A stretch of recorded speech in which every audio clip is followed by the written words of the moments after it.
शाम की ट्रेन से माँ को बैठाकर बोझिल मन से मैं घर लौट आया।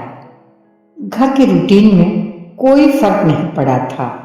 नंदा किचन में और बच्चे कार्टून देखने में व्यस्त थे। माँ के कमरे से आता शाम की प्रार्थना और मंदिर की घंटियों का स्वर सुनाई नहीं दे रहा था। नंदा ने चुपचाप चाय का मग थमा दिया। मग लेकर मैं बालकनी में आकर खड़ा हो गया। रंग किए गमलों में खिले फूलों को क्या मालूम कि आज के बाद उनकी फिक्र करने वाला कोई न होगा। मनी प्लांट की लटकती बेल की फुनगी पर फूटती ताज़ा पत्तियों को प्यार से चूमने वाला उनसे आज दूर, बहुत दूर चला गया है। मैं ठंडी सांस भरकर पौधों को सहलाने लगा। फिर पूजा घर में जाकर ज्योति जला दिया। भगवान के सामने खुद को दोषी स्वीकार करके भीगी आंखों से अपने बिस्तर पर आकर लेट गया। मम्मी, मैं दादी के कमरे में शिफ्ट हो जाऊं? बेटी की आवाज़ कानों में टकराई। माँ के चले जाने का मेरे अलावा किसी को कोई दुख नहीं था। मानवीय संवेदनाओं को धीरे धीरे निगलती महानगरीय सभ्यता बच्चों के मन को भी खुदगर्जी का पाठ पढ़ाने लगी है। इसी महीने पिछले साल रिटायरमेंट के बाद माँ को अपने 5वें मंजिल के 2 बेडरूम वाले फ्लैट में ले आया था मैं। माँ, गांव का मकान खस्ता हाल हो गया है। हमारी पढ़ाई से जमीन भी बिक गई है। अब गांव में क्या रखा है? इस उम्र में अब मैं आपको वहां अकेला नहीं रहने दूंगा। नंदा ने सुना।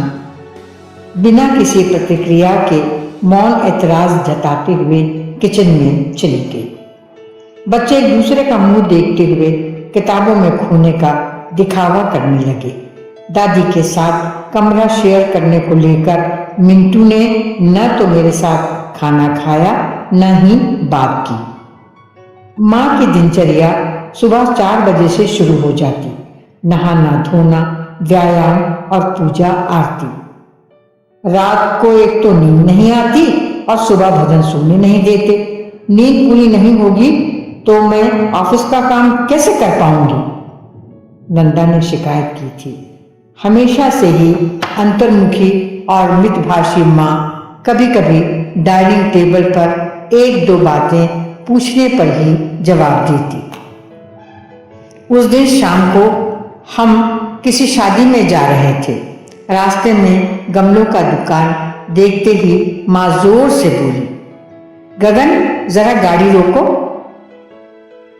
महानगरीय ट्रैफिक में गाड़ी किनारे करते करते भी काफी दूर निकल गई।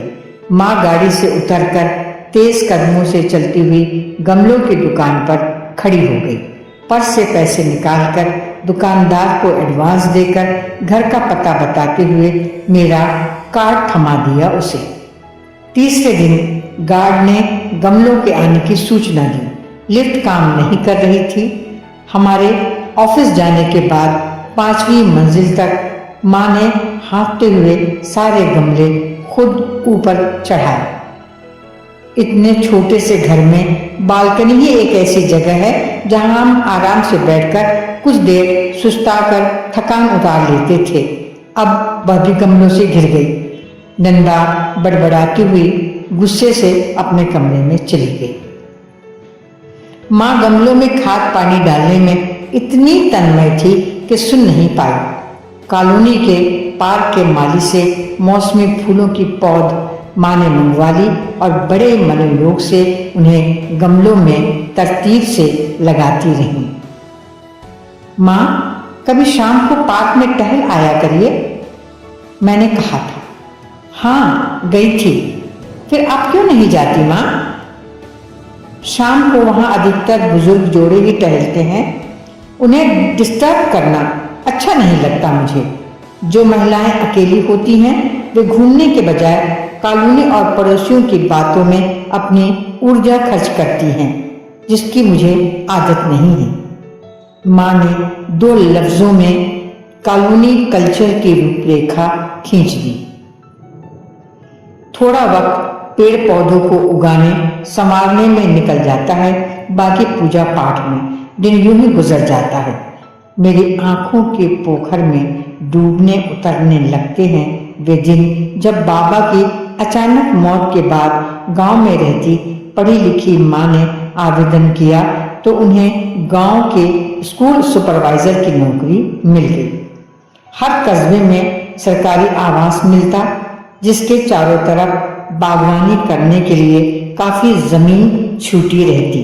बार बार ट्रांसफर होने और ज्यादातर दौरे पर रहने के कारण माँ ने हम दोनों भाई बहन को हॉस्टल में डाल दिया था। सुबह उठकर पैदल 4-5 मील की वॉक, फिर पूजा के बाद 2 घंटे बागवानी करती। ऊपर के काम के लिए नौकरानी रहती, लेकिन खाना वे खुद बनाती। हर 3 साल में ट्रांसफर होने की वजह से हरे भरे फलते फूलते क्वार्टर छोड़ते वक्त अंतर्मन से दुखी रहती। सहकर्मी उनके फूलों और फलों से लगे पेड़ों के बगीचे वाले क्वार्टर को हासिल करने के लिए होड़ सी लगाए रहती। गर्मियों की छुट्टियों में हम दोनों भाई बहन को भी बागवानी का काम बांट देती। पूरा न होने पर सख्त सजा भी देती। कौन सी सब्जी, कौन से मौसम का फल माँ के बगीचे में न उगता। बागवानी और काश्तकारी की जानकार माँ हर साल मौसमी सब्जियों की प्रतिस्पर्धा में भाग लेकर कोई न कोई इनाम जरूर जीतती थी। पौधों और फसलों के बारे में ढेर सारी जानकारी माँ को जबानी याद हो गई थी। माँ आंचल से पौधों की पत्तियों की धूल साफ करती और फलों, फूलों, सब्जियों को स्पर्श की भाषा में ममत्व का एहसास कराती। पूरे 3 साल के बाद 5वीं मंजिल के फ्लैट में आकर अचानक उनकी दिनचर्या बदल साल के बाद 5वीं मंजिल के फ्लैट में आकर अचानक उनकी दिनचर्या बदल जाए, पर्यावरण बदल जाए, चांद सूरज का उगना छिपना देखना बंद हो जाए तो कितनी घुटन होती होगी माँ को। फिर भी माँ चुप रहती, लेकिन मेरे शहरी परिवार के साथ सामंजस्य बैठाने की जी तोड़ कोशिश में माँ कहीं चूकने लगी थी। मृदभाषी शिकवा शिकायत से कोसों दूर रहने वाली माँ की खांसी अब मुझे अक्सर सुनाई देने लगी थी। शरीर हल्का सा तपने लगा था। डॉक्टरी जांच करवाई तो सब कुछ नॉर्मल। फिर भी माँ का शरीर दिन ब दिन कमजोर होता चला जा रहा था। मैं विभाग के काम से 1 हफ्ते के लिए बाहर चला गया। मेरे पीछे माँ की हालत गंभीर हो गई। एडमिट करना पड़ा। बहन ससुराल से आ गई। बीमारी में भी माँ गमले में लगे पौधों के बारे में पूछती रहती। दीदी वापस ससुराल चली गई, लेकिन जाते वक्त उनके चेहरे पर मायके से जाने का गम नहीं बल्कि किसी और ही बात की तीखी चुभन साफ दिखलाई दे रही थी। माँ के सख्त चेहरे से दोनों के बीच हुई किसी बहस का साफ पता चल रहा था। उस दिन देर से घर लौटा तो नंदा जागती हुई मिली। खाना खाने के बाद एक चट मेरे सामने रखते हुए बोली, माँ ने दिया है। माँ ने क्यों दिया है? मैं असमंजस में पड़ गया। मैंने माँ से कहा था कि हम भला कब तक किराए के मकान में रहेंगे। धीरे धीरे बच्चों की पढ़ाई का खर्चा भी बढ़ता चला जाएगा। अगर अभी घर के बारे में नहीं सोचा तो कब सोचेंगे। हर्षा बिल्डर्स की मल्टी स्टोरी बिल्डिंग में 2 फ्लैट अभी भी खाली हैं। 3 बेडरूम सेट 50 लाख में। Park, swimming pool, mall, parking, सारी सुख सुविधाएं हैं वहाँ और है भी हार्ट ऑफ द सिटी में। और माँ भी तो हमारे साथ रहेंगी ना। हम दोनों को तो 30 लाख होम लोन मिल जाएगा, बाकी का माँ अपने डिपॉजिट से दे रही हैं। सुनकर मैं अवाक रह गया। बहू होकर भी नंदा ने माँ के सुख सुविधा के बारे में कभी भी नहीं सोचा।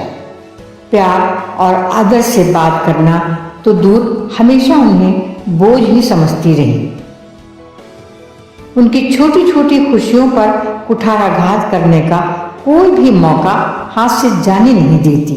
लेकिन आज जब अपने परिवार के हित की बात आई तो माँ की जीवन भर की कमाई पर नजर गड़ाने में जरा भी नहीं हिचकिचाई। ये स्वार्थ सिद्धि नंदा का असली चेहरा दिखा रही थी। जब हमारे बच्चे अपनी माँ के लिए ऐसे ही मौका परस्त हो जाएंगे तब क्या नंदा बर्दाश्त कर पाएगी? एक बड़ा सवाल अजगर की तरह फन उठाने लगा।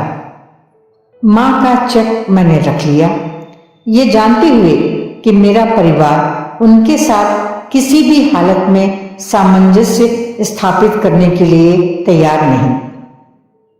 फिर भी माँ ने अपने भविष्य निधि की इतनी बड़ी रकम को मेरे परिवार की सुविधा के लिए सहज ही दे दिया, सिर्फ अपनों पर भरोसा करके।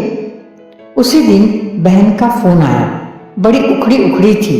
बातों बातों में उसने बतलाया कि अपने मकान के ऊपर वाले हिस्से में 2 कमरे बनाने के लिए माँ से पैसे मांगे तो माँ ने टका सा जवाब दे दिया था, मैं अपनी जिंदगी भर की कमाई तुम दोनों भाई बहन की परवरिश, पढ़ाई लिखाई, शादी ब्याह में खर्च कर चुकी हूं। तुम चाहती हो कि जो थोड़ी बहुत रकम मेरे पास बची है वह भी मैं तुम्हें देकर बुढ़ापे में तुम दोनों की मोहताज हो जाऊं। आज के बाद मुझसे पैसा मत मांगना, समझी? तुम्हें जो भी करना है अपनी मेहनत से करो, जैसे मैंने किया है। सुनकर मैं दंग रह गया। माँ ने पेट जाई को फंड के पैसे देने से इनकार कर दिया, फिर बहू के कहने पर 20 लाख का चेक कैसे दे दिया? मैं जानता था मेरा परिवार माँ के भरोसे के मापदंड पर कभी भी खरा नहीं उतरेगा। माँ का शरीर दिन ब दिन कमजोर होता चला जा रहा था। पतले पतले होठों पर मुस्कुराहट ठहरना ही भूल गई थी। बच्चों को गीता के श्लोक, हनुमान चालीसा और गायत्री मंत्र की जगह क्रिकेटर्स की बायोग्राफी याद रहती। नंदा को तीज त्योहार के तौर तरीकों और घर गृहस्थी से ज्यादा हम दोनों के बैंक बैलेंस का हिसाब और ब्यूटी पार्लर का फोन नंबर याद रहता। उस दिन डिनर से पहले बेटे को अंग्रेजी सिंगर की आवाज के साथ आवाज मिलाते हुए और बेटी को म्यूजिक की लय पर डांस करते देखकर माँ ने टोका, बेटा क्या आप दोनों को रामायण की कथा याद है? बच्चों ने माँ की तरफ ऐसे देखा जैसे उन्होंने किसी विलुप्त हुए प्राणी के बारे में पूछ लिया हो। सर हिलाकर जवाब दिया, नो। इतने में नंदा ने बात संभाल ली। माँ, स्कूल होमवर्क, खेल और स्कूल आने जाने में बच्चों को इतना समय लग जाता है कि धार्मिक शिक्षा के लिए टाइम ही नहीं मिलता। मगर बहू, धार्मिक शिक्षा तो बच्चों को घुट्टी में पिलाई जाती है। बात उलझती देखकर मैंने बीच में आवाज लगाई, नंदा खाना लगाओ, जोर से भूख लगी है। वक्ती तौर पर बात टल गई, मगर मैं जानता था माँ इसे पचा नहीं सकेंगी। बचपन में शाम की पूजा में गायत्री मंत्र के बिना पूजा संपन्न ही नहीं होती थी। बेडरूम में नंदा बड़बड़ा रही थी। इस कंपटीशन के दौर में बच्चे कोर्स की किताबें पढ़ें या श्लोक रटें। जनरल कैटेगरी के बच्चों को तो नौरोटी के लाले पड़े हैं। मगर माँ हमारे बच्चों में पांडित्य भरना चाहती है। बच्चे तो कंफ्यूज हो जाएंगे। आप प्लीज माँ को समझाइए ना। मैं माँ से नजर नहीं मिला पा रहा था। ग्लानि का भाव मुझे अंदर ही अंदर कुतर रहा था। मेरे मन पर लगी खरोंचें मुझे साल रही थीं। कितनी ही रातें मैंने करवट बदल बदल कर काटी। फिर लंबी छुट्टी लेकर टूर के बहाने गांव चला गया। वापस लौटा तो माँ को पहले से ज्यादा कमजोर और बुझा बुझा सा पाया। गगन, बाबा की बरसी है इसी महीने, क्या तुम गांव चलोगे? मेरे जवाब देने से पहले नंदा ने बात काटी। मेरी छोटी बहन की शादी इसी डेट में है, सो आई कुड नॉट गो। माँ ने आशा भरी नजरों से मेरी तरफ देखा। माँ, मुझे ऑफिस के काम से बाहर जाना है। साफ झूठ बोलते हुए मेरे गले में शब्द फंसने लगे थे। गांव जाते हुए घर से स्टेशन तक माँ बिल्कुल शांत रहीं। डिब्बे में उन्हें सीट पर बैठाकर ब्रीफ केस से एक लिफाफा निकालकर मैंने माँ की तरफ बढ़ा दिया। क्या है इसमें? माँ, इसमें आपके नाम खरीदी गई 5 एकड़ जमीन के कागजात हैं, साथ ही फ्रिज, टीवी, वॉशिंग मशीन और गैस के कागजात भी हैं। माँ आश्चर्य से मुझे देखने लगी। सॉरी माँ, मैं महानगर में आपको आपकी पसंद की जिंदगी नहीं दे सकता था, इसलिए आपसे पूछे बिना आपके द्वारा नंदा को दिए गए 20 लाख रुपयों में अपने 10 लाख का लोन मिलाकर गांव के जर्जर मकान को पक्का बनवाकर आपके लिए सुख सुविधा की सारी चीजें खरीद कर रख दी है मैंने।